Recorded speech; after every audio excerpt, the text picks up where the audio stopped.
I messed up. This is my conversation with Hans Osterman a few months ago when we were talking about Swedish Masters and Helsinki Open, but unfortunately my technical skills was bad. So I recorded just a part of Hans's face. So this conversation is gonna be good, but if you want to just listen, I understand. Let me know what you think of the whole thing together. By the way, I tried to fix it in post. I didn't want to use AI on this one, so Hans, I'm sorry. Hope I will make the next conversation full frame of you. Let's go. Hey Hans. Hey. Good to see you. It has been 2 months after Swedish Masters, but we're here. And I wanted to already a long time ago to do this interview and speak with you as your organizer and a player and in top level player in the Swedish Masters, and I want to see, do you have something to say as well about the Helsinki Open? We started before this to talk about being away from the table hockey. You're now into choir and in like the higher league, the Premier League choir in Sweden, or NHL of the choir in Sweden. And you're telling me that at being least away the from championship, though, I have to be honest. Yeah. And you're telling me that being too much involved in table hockey just burns you out mentally. Yeah, it could be like that. I think we have a few examples of people really living it and maybe desiring it a bit too much. On the other hand, if you take a look at Rainer Kalnic, you could see that desire pays off as well, and time spent has paid off really well for him. So I don't think there is one formula, but if I relate to myself, I think that, having a break, coming mentally fresh to the tournaments, and really, enjoying to play. And I guess that's on another note and in another time spectra. I guess that's what you can see also with Ronnie Nuttinen. He was away quite a few years, coming back, enjoying. And yeah, he has some time spent too since his new comeback. He has been practicing for sure. But I guess you can see my point that, you have to be, you have to enjoy, and you have to be like balanced in how much you really want something. Because if you want something too much and you play a little too blocked, too easy to read and everything, I mean, it's always the trickiness of everything. And if you like play a little cocky and a little relaxed, sometimes it pays off. In my head, the first thing what popped in was the formula of F1 drivers. They're not driving every day for 6 hours, but they're all the preparation work. You mentioned Rainer Kalnic. He's like doing gym, he's doing other things. He's actively mentally preparing with subliminal messages and so on. So the game in the like a higher level, let's say, when you're already good, what you want to do is just to sharpen the knife and have like the technical memory coming back to your fingers. But so many things are just not actually by the table. They're everything else. Properly eating, going to the gym, just being away from it. It is like that, won't you say? Yeah, and as I said, I don't think there is one formula. What works for one person doesn't work for everyone. But there are a few similarities, I think. I sometimes consider table hockey as the world championships of concentration. Because when it comes down to these very few moments of a best of 7 series where it's all decided. No matter what happened the last 4 games, it's what happens now that really decides things. And then it comes down to, well, as I said, being relaxed, being balanced, being maybe a little cocky, but most of all, being so totally focused on what's ahead of you. And if you look at for example, Ronnie now, if we start by actually not talking about Swedish Master and going to Helsinki Open, where he played against Kevin, he was out. He was completely out of that series. And then he found this last second goal and turned things around. And you can argue that was luck. Of course it was luck. But there was not a single percentage of coincidence that it was him doing that in that exact moment, I think. That was, so you know, the moment. Yeah, I saw it on some blurry stream from a very popular Instagram account, I think. We were here sitting, and this was, I think this was my late birthday sit down with some guys in here from table hockey. Sandis Lagdin, Edgar States, and Reiners. And we were decided like, oh, there's a championship happening. Let's check. And then we decided to live stream it. And we were sitting and we were like, yeah, that's it. Ronnie is done. And that's a surprise a little bit and so on and so forth. And then in the last second, he scored. Like literally there was half a second left until they're gone. And I know some players who would be even like calling for video replay or saying that what didn't count. But that mentality to do that and then still win, how much? I think 2 more games he needed to win. Yeah, was it 3-2 that he made with that? Yeah, so 2 more games. This is really interesting. You said World Championship of Concentrations. Yeah. I think it comes down to that, more or less. This is the biggest point I'm bringing to parents whose children are thinking about playing table hockey, or they're like, we should try. Like when you're starting to play this, first it's motor skills, but then later, their brains are cooked after 2 hours of practice.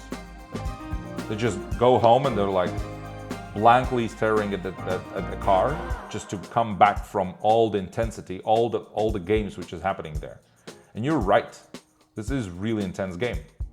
Yeah, and I think it would be interesting to have a word from the audience. I mean, you younger guys watching this episode, you grew up with TikTok and Instagram and whatnot.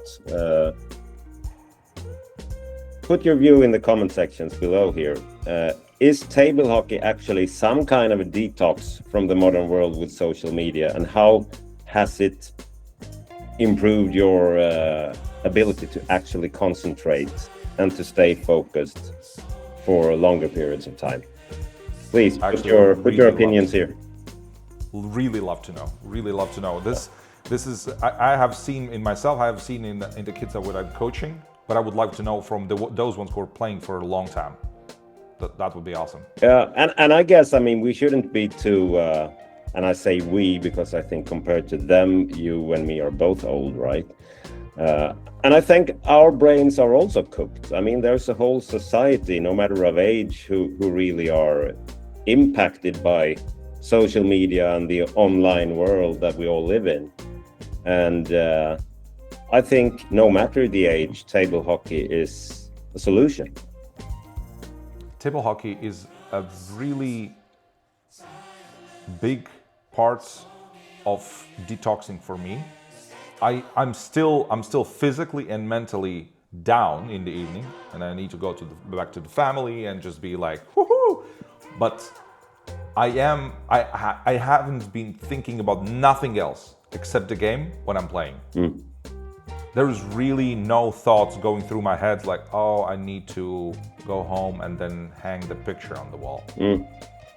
And that's the thing. I mean, when you're actually playing those decisive moments, those decisive series, you and me in Swedish Masters, if somebody would have come up to you during one of we had 1 sudden death or 2 maybe.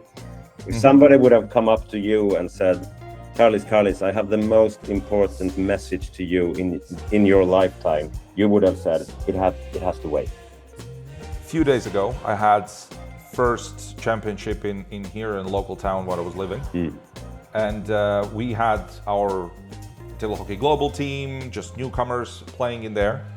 And I was playing final I was playing whole tournament without the goalie, and I was playing final against my best student. And first game I played without the goalie properly, and I was 4-1 winning. And somebody in around me just started to talk with me, and I lost the concentration. And I was like, "La, la, la, la." And then Andris immediately punished me with 4 goals. And to myself, I was like, why did I had the thread. And I started to go away with my mind games on how I defend, what I do, how I do it. And immediately got punished. And I lost 8-4. And then the next game, I thought, okay, I need to put the goalie in because it was best of 2. Best of 3. And I put the goalie on, and I lost that game as well. Because already was like doing something else. And I thought to myself, this is the power of concentration and what it does when you lose it. Because he's number some 400-ish in the world. He's a good player. But in a regular basis, I win him. But because he was so more focused during the game and I breathed away, I got punished immediately. So yeah, I really love the concept of the table hockey being a world championship of concentrations for a long period of time where the speeds are immense. The reaction and the concentration need to come together and to be very precise, and you need to make the decisions which are based usually on half a second decision or moment. Yeah, and there are so many decisions you have to make per unit of time, right? And then it comes down to those decisive moments that we already described, for example, in Helsinki then with Ronnie. But if we're going back to Stockholm then, Swedish Masters 2 months ago, of course, Ronnie must be the talk of the town. Of course he is. Winning the tournament and the scenes that actually took place there, the pure joy, the screaming of Ronnie and his body pose resembling of Dimitrichenko in Turku many years back when Ronnie was once ended with his first career, one could say. And I think that was, that was history being written literally in front of our eyes, because we were sitting next to the table. And that joy that he showed, Ronnie, the way he could actually just, bring it all out, showing the world that this meant something, and I'm happy to show that it meant something. It's a newer, older, and more mature, I think, version of Ronnie Nuttinen. I think the world should be, as he showed, should be prepared, because he's not just there for the fun. He thinks it's fun, of course, but he wants something with his comeback. And the way he has adapted now, if we go back 1 year, he played the semifinals in Swedish Masters against Matancev, Evgeny. He lost it, and he said to me afterwards that, maybe this was my chance. Next time, he will not believe that he can lose. Next time was in Umeå at the World Championships in the semifinals there, and guess who won it, right? So, Ronnie is adapting both to his opponents and also a little adapt to the modern game style, but not too much, I think. You can see that he has, occasionally he uses the high pass from the left winger, but he still keeps his game style with more oftenly scoring normal centrifuges from his left winger and the insult, the straight shot that he himself considers as his signature move.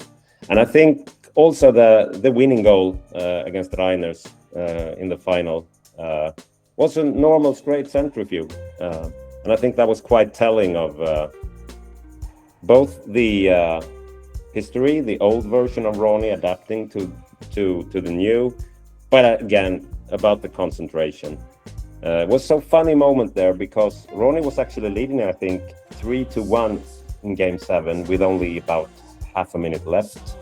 Reiners found 2 goals, and we were all like, we didn't breathe, because it was so exciting to watch. And then in that moment when they started the sudden death, Reiners was, you know, mentally strong.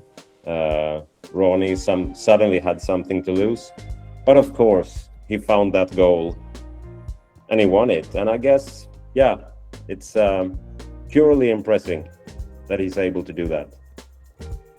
How did you feel playing against him? Yeah, I mean, to be honest, I didn't feel that I was playing too badly. I was okay. Maybe this is an age thing, I think.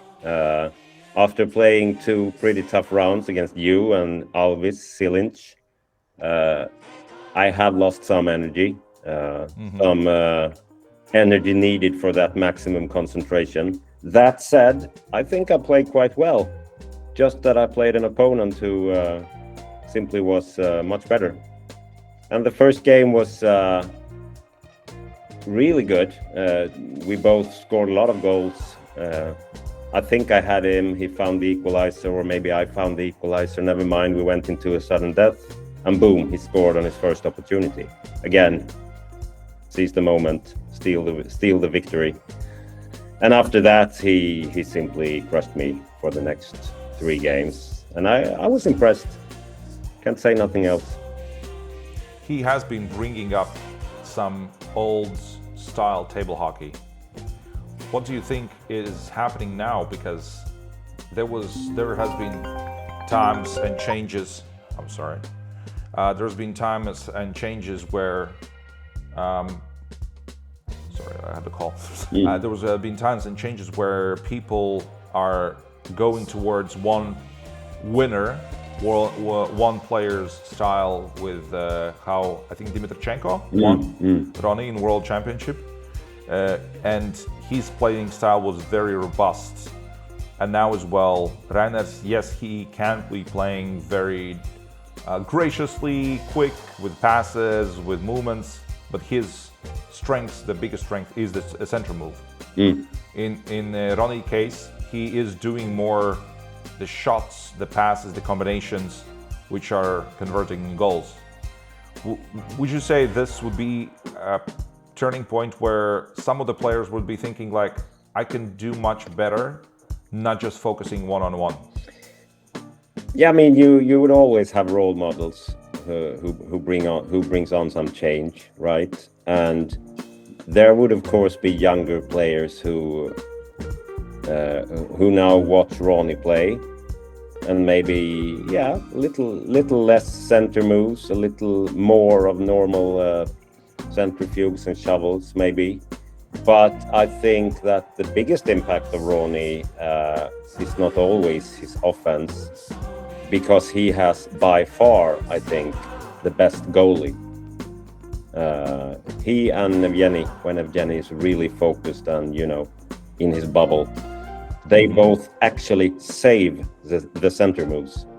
And you could see Ronnie, especially in the final, I think, against Raivis, he struggled in the first game, and then he simply started to eat his way into Raivis' mind, where he somehow, in a combination between, I think, intuition and provocation, he actually saves those center moves.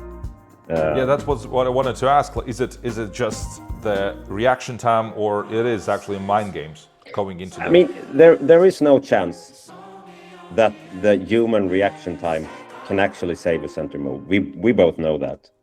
So it comes down to reading, provoking, having a feeling. The way you have sometimes seen Evgeny Matantsev making those saves, it's actually not a reaction, because the movement more or less starts before the center move is coming. I think we all remember the save he made against Zeitz in Bryne, Norway, World Championships of 2023, I think. And he was afterwards talking about that save, that when he made it, he knew he was going to be the world champion. And I don't think it's this combination of, you know, provoking the movement, leading the pattern of movement between the goalie and the center forward, it's a combination of, feeling, guessing, provoking, and of course really quick moves. But when it comes down to pure reaction time, the human brain doesn't have that ability. A center move will always be too fast to be saved by pure reaction. That is true. And how was your tournament in general, Swedish Masters? I was there I haven't been there for 12 years. And it was really nicely organized. I love the venue. I love the atmosphere. From your standpoint, as an organizer, as a player, how did you feel about the Swedish Masters in general? Yeah, I think we can be quite pleased with the way things turned out. I mean, we are pretty experienced. It was the second year in a row in the same venue. Always gets easier then. I guess we all saw the limits, though, of that very venue. If there would have been 20 more players, things would have been really tough for us when it comes down to the space. But yeah, at least this year it was packed, but it still worked. And the ventilation was at least acceptable, I think. It's always hard. It's always hard. It wasn't. Yeah. But then I think what we do best maybe in Sweden, that's the game preparation. We really put effort into every game being as well prepared as possible. There will always be some bad examples when it comes down to such a big batch. But I mean, we put the time there. We start by removing the ice, putting silicone with a small brush on every space where you have the friction. Put the ice back on. Wiping the ice with a window cleaner to get rid of the oily surface kind of thing. Turning the game upside down. Again, brush, silicone, every gear, every gliding surface. We really go all in with the game preparation, and we were quite pleased to hear the feedback from the players. They really noticed that, wow, those games were good. The games by themselves, Reiners told me like day before, because I didn't have the chance. Like we went to the hotel, we went upstairs, and then later when I think I had something to do, some work attend, and then I went down. I wanted to try the game. It was closed already, and I was like, shucks, I didn't try to play it. But what he told me, like the games are superb, like basically the best one. Like in Riga, we don't have such a preparation. And when I come to play, and I had like 5 minutes on the table, the games, it feels like the puck is just holding onto the game like it is intended. There's no flying. There's no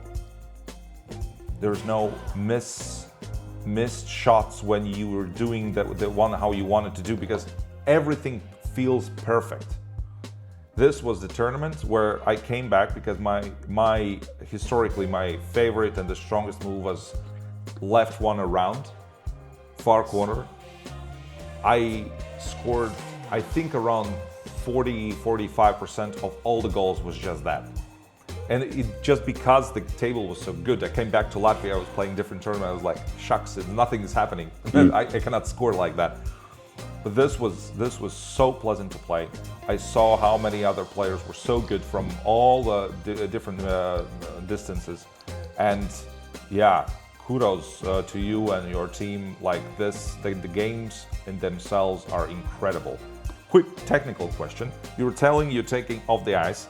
So you go with a brush on the mechanisms, then on top of the line for each rod. That's and then other way around and the other side, preparing a game comes down to reducing friction on every surface possible. Yeah. And the one thing you shouldn't do is to just bring out the silicone bottle and start to spray all around. At first you put the silicone spray in the liquefied form in a small cup, and then you use a small brush when you paint with watercolors and you're 5 years old or whatever. same kind of brush. And then number 1, remove the ice completely. And then with the game still standing on its right normal way, on every surface where you would have the friction from the not from the gears actually, but the thingy holding up the gears in the track. Yeah. On the top side of the track, you use that brush on every part of the surface with silicone spray. And then back with the ice, turn the game around, same thing underneath every surface you put the silicone spray, and on the mechanisms. And when you put it on the mechanism, it's not just about putting it, you have to spin it gently while you're doing it, so the silicone actually spreads out on the whole. Every surface possible should be, you should try to reduce the friction. And when the end of the game, where Yeah. the rods is going in, do you put in there as well something? Repeat, please. We had a bad line. On the end of the game, where the rods are coming out from the game, do you put something in there as well? No, not really, because we don't have to. What we do is that we use some steel wool on the rods, on the metal part of the rods. Oh. And then, because that actually reduces some friction as well from the metal itself. And then you gently wipe it clean, not with silicone spray, because silicone is supposed to be on plastic, but with, in Sweden it's called 556, like, this lock spray supposed to be put on metal, just gently on a piece of paper, and you wipe it clean after the steel wool. It's supposed not to be sticky or wet, just, have this tiny surface of, again, reducing the friction. And then last part, window cleaner on the ice, paper again. Be generous with the window cleaner, because it really it evaporates if you do it correctly with the paper. Mm-hmm. And then you will get rid of this, as we have seen the last few seasons, there is this oily surface kind of thing on the ices when they come from the factory. And I mean, I know that Rainer's like that because he uses so much force, so he can feel doesn't mind. I like when it's a bit rough. But again, you want to have the correct and the optimal friction, and that also includes the ice. And unfortunately now, something in the production makes the ices oily. We have to talk to Stig about that, I think. But as long as the ices are a bit oily, we should just clean them.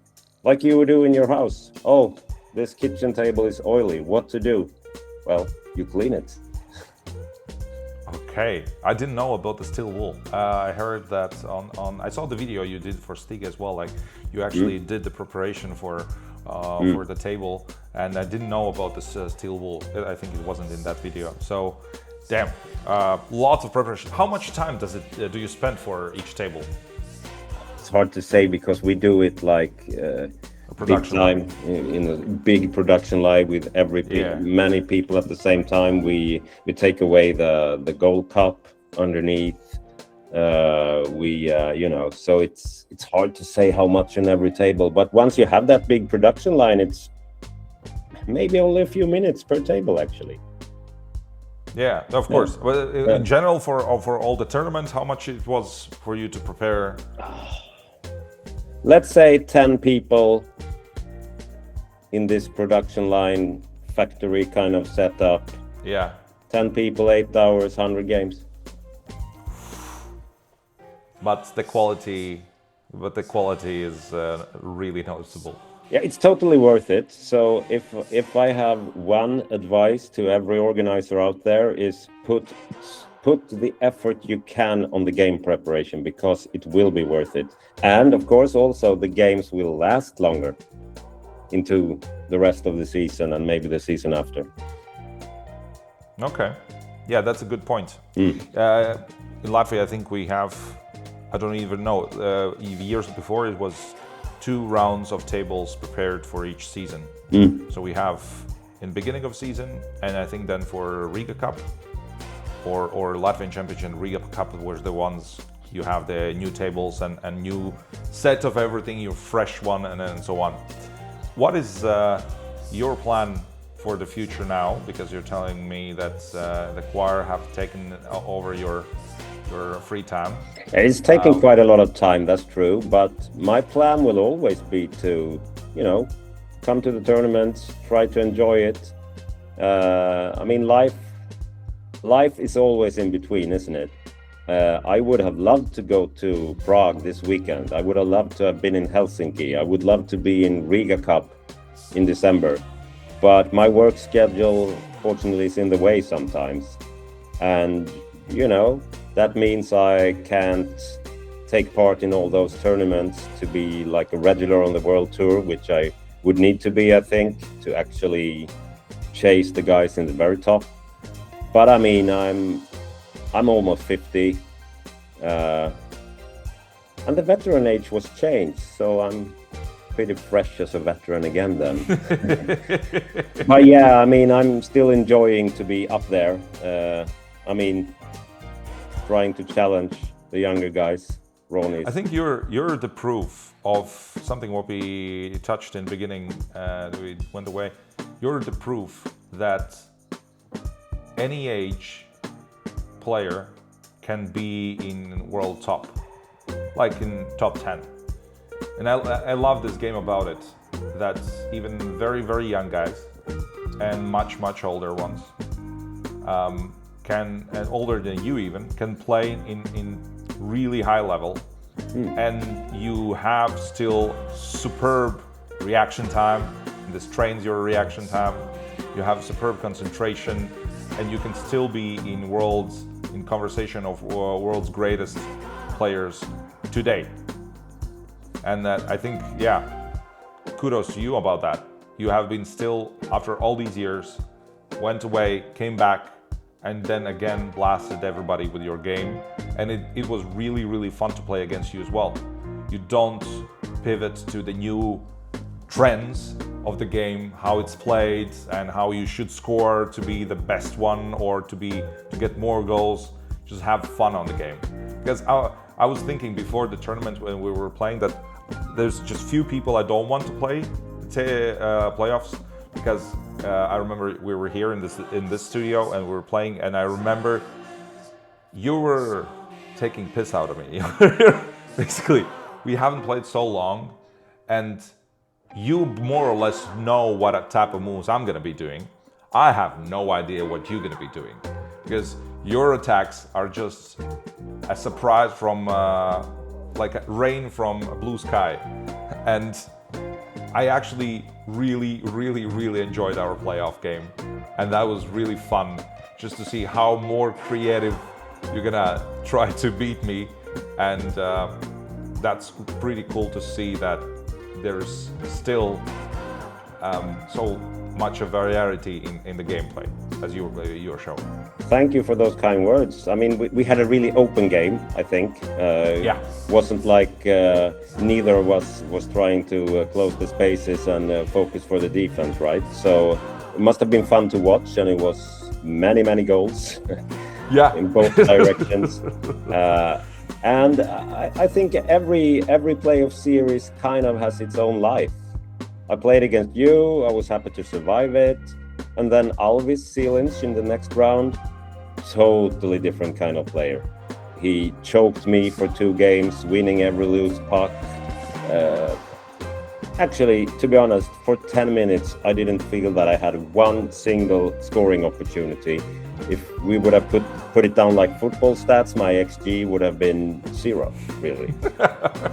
And then somehow, again, all right, go into that bubble, find the concentration, maybe also a little bit find the anger. And then somehow I turned that series around. That was fun. Kudos to Alvis, who, when we talk about game styles, the way he sometimes similar to the way Raivis Miglinieks is playing, the way the younger guys are winning the loose pucks, the 50-50 situations. I guess that's my biggest disadvantage with age, that, well, it's reaction time and maybe, another way of playing today because the game has gotten so tense. Yeah. You have to remember I started to play in the 90s where the game was totally different. So, and I think that's why I'm still here. I mean, if we would have been doing the same things all over decade after decade, wouldn't have been too fun, right? So it's the evolution of table hockey and trying to, you know, keep up with it.